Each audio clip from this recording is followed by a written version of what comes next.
ஒரு சட்டத்தில் ஒரு அதிகாரிக்கு என்ன கடமை விதிக்கப்பட்டு இருக்கிறதோ அதைத்தான் நீதிமன்றம் செய்ய சொல்லணும். சிஏஎஸ்எஃப் போலீஸுக்கு என்ன கடமை? உயர்நீதிமன்றத்தை பாதுகாப்பது. உயர்நீதிமன்ற கேம்பஸுக்குள்ளே ஏதாவது நடந்தால் அதில் நடவடிக்கை எடுக்கலாம். ரோட்டில் ஒரு சம்பவம் நடக்குது, இந்த ரோட்டில் உயர்நீதிமன்றத்துக்கு வெளியில் ரோட்டில் ஒரு சம்பவம் நடந்தால் அந்த சம்பவத்துக்கு சிஎஸ்எஃப் போலீஸ் போய் நடவடிக்கை எடுக்க முடியுமா?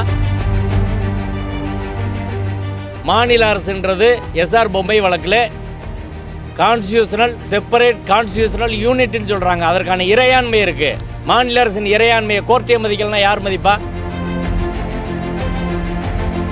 நீதிபதி திரு ஜிஆர்எஸ் அவர்கள் போட்ட உத்தரவு என்பது அரசியல் சட்டப்படி செல்லாது.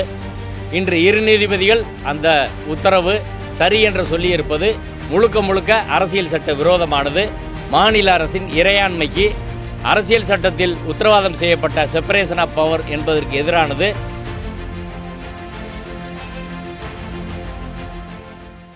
மதுரை உயர்நீதிமன்ற கிளையின் இரு நீதிபதிகள் திரு ஜெயச்சந்திரன், திரு கே ராமகிருஷ்ணன் அவர்கள் அமர்வு தற்போது வழங்கிய தீர்ப்பு முழுக்க அரசியல் சட்டத்திற்கு எதிரான ஒரு தீர்ப்பு.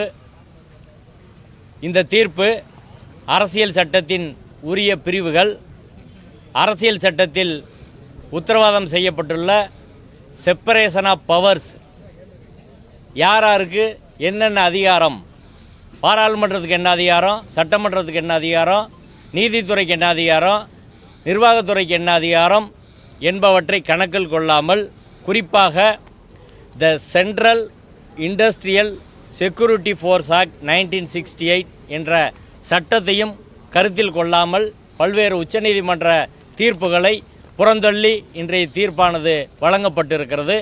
இந்த தீர்ப்பு ஒரு அரசியல் சட்ட நெருக்கடியை ஏற்படுத்தியுள்ளது. தமிழ்நாடு அரசு இதற்கு எதிராக உச்சநீதிமன்றத்தில் மேல்முறையீடு உடனே செய்ய வேண்டும் என்று கோருகிறோம். இந்த தீர்ப்பு எப்படி அரசியல் சட்ட ரீதியாக தவறு என்பதை சுருக்கமாக நாங்கள் சொல்கிறோம். அதாவது சிஏஎஸ்எஃப் போலீஸை என்ன வேலைக்கு பயன்படுத்த முடியும் அப்படின்றது அந்த சட்டத்தில் இருக்குது.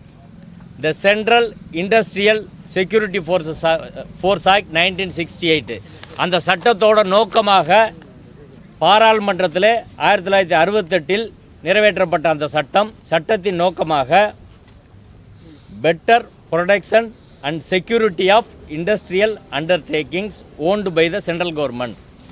ஒன்றிய அரசின் நிறுவனங்கள், அரசாங்க நிறுவனங்கள் இவர்களுக்கு பாதுகாப்பு கொடுப்பதற்காக உருவாக்கப்பட்டது தான் சிஏஎஸ்எஃப் போலீஸு. இந்த பாதுகாப்பு தவிர வேறு பணிகளுக்கு சிஎஸ்எஃப் போலீஸை பயன்படுத்த முடியாது. அப்படி ஒவ்வொரு நீதிபதியும் சிஎஸ்எஃப் போலீஸை நீதிமன்ற தீர்ப்பை அமல்படுத்துவதற்கு அனுப்புனா அரசியல் சட்டப்படி அது சரியா? உதாரணத்துக்கு எடுத்துக்கோங்க, சபரிமலை வழக்கில் உச்சநீதிமன்றத்தின் 5 நீதிபதிகள் கொண்ட அமர்வு சபரிமலையில் பெண்களை அனுமதிக்க வேண்டும் என்று தீர்ப்பு கொடுத்தாங்க. இன்றைக்கு வரை கேரளா அரசாங்கம் அமல்படுத்தலை. சங் பரிவார அமைப்புகள் அங்கே சட்டம் ஒழுங்கு பிரச்சனையை உருவாக்குறதுனால அதை இன்றைக்கு வரை அனுமதிக்கலை. இப்போ உச்சநீதிமன்றம் சிஏஎஸ்எஃப் ஃபோர்ஸ் அனுப்பி இந்த உத்தரவை கேரளாவில் பெண் பக்தர்களை கூட்டி சென்று அமல்படுத்துங்கள் என்று சுப்ரீம் கோர்ட் சொல்ல முடியுமா? சொல்லுங்கள்.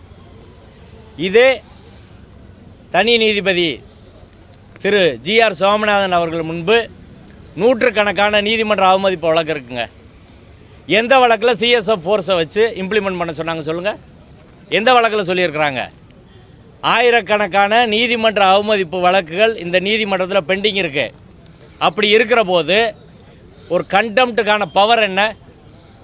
ஒரு அதிகாரி நீதிமன்ற உத்தரவை செயல்படுத்தவில்லை என்றால் அந்த அதிகாரி மீது நீதிமன்ற அவமதிப்புக்கு நோட்டீஸ் அனுப்பி அவங்க தரப்பு விளக்கத்தை கேட்டு வில்ஃபுல் டிஸ்ஒபீடியன்ஸ் அப்படின்னு இருந்தால் தான் வேணும்னே நீதிமன்ற உத்தரவை அமுல்படுத்த மறுக்கிறாரா என்பதை பரிசீலித்து அவங்களுக்கு 4 வாரம் டைம் கொடுத்து அதற்கு பிறகு அவர்கள் தண்டிக்கலாம்.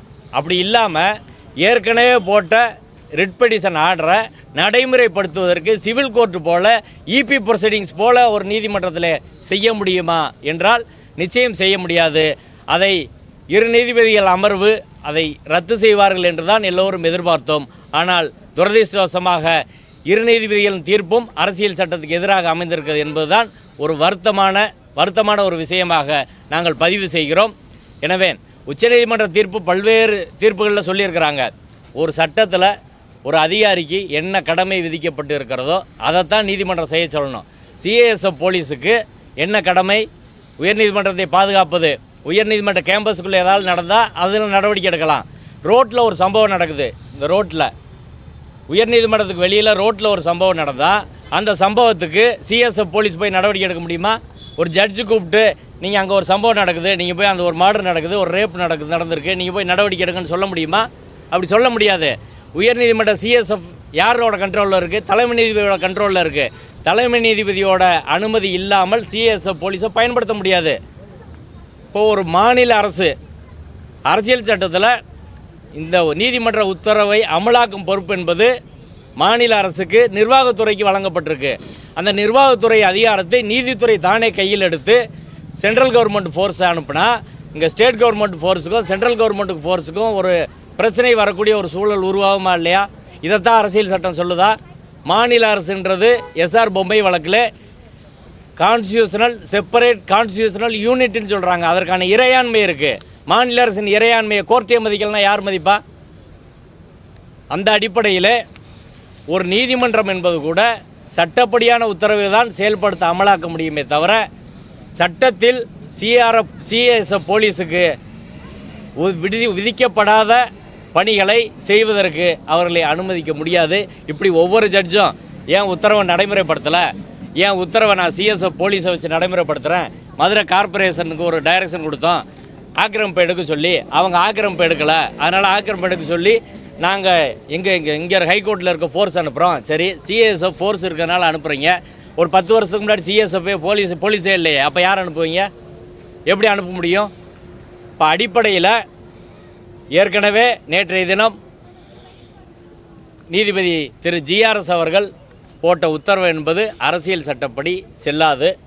இன்று 2 நீதிபதிகள் அந்த உத்தரவு சரி என்று சொல்லியிருப்பது முழுக்க அரசியல் சட்ட விரோதமானது.